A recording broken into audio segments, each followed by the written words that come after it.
The fourth industrial revolution, he says, will take the automation of manufacturing processes to an unprecedented level with the introduction of smart autonomous systems that are capable of self-cognition, self-optimization and self-customization. So that's all very exciting, but it presents opportunities for manufacturers, but very few for those seeking work.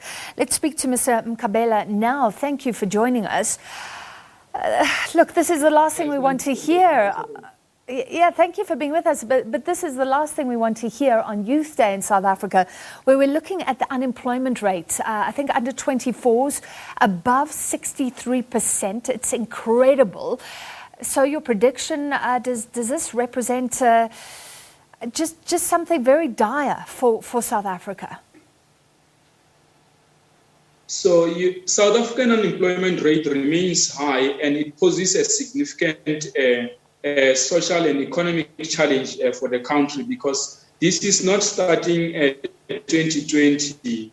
When you look from 1994, the economy has been unable to create jobs to satisfy the needs, or like the number of people that are available, or the economic active population, or people that are available for jobs. So when you look at that as a crisis that has been happening before democracy, and it is continuing to happen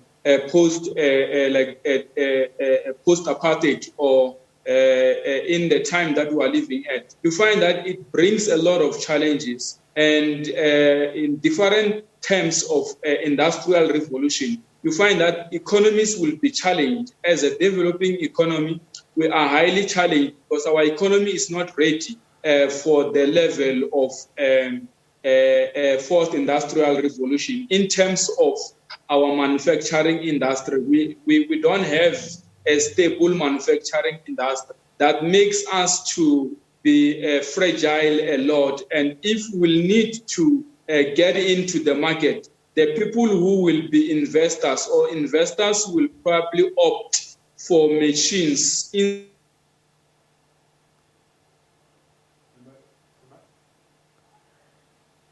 instead of human capital. 10 plus people that are looking for jobs. So already when you are looking at people that are you look at 63% of youth that are in a range of 18 to 24, and youth aged 25 to 34 years are having a challenge of unemployment rating at around 43%. So that becomes very high. 63% for the first bracket, which is the 18 to 24, and then the 25 to 36 being 43%. Yeah. It's high, but when you look at generally the unemployment in the country, it being around around 43%,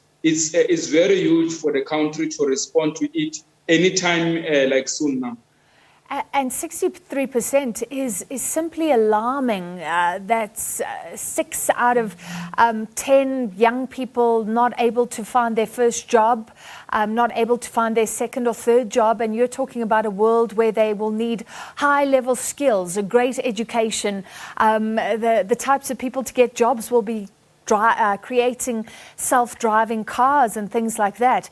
What does South Africa do in this situation? I think the South African economy needs to look at things that can work, and then we need to take tough decisions from economic development planning.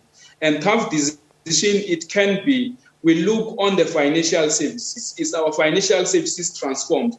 Because we hear that everyone is inviting people to start their own companies. It's not going to happen when the financial services is not transformed. So the leadership needs to look at from Reserve Bank, what are the things that are hindering South Africans from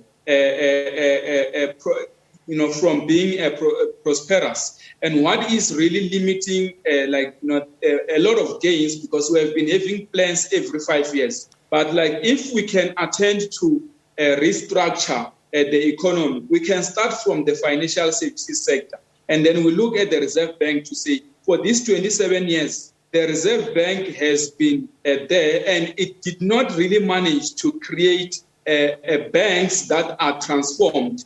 Because as well, if you look at people who will probably have wanted to be in the market, they are limited. We still have the banks that have been there before. So I think the government needs to attend to that. And then we look at, after nationalizing the Reserve Bank, what else do we do? Is to look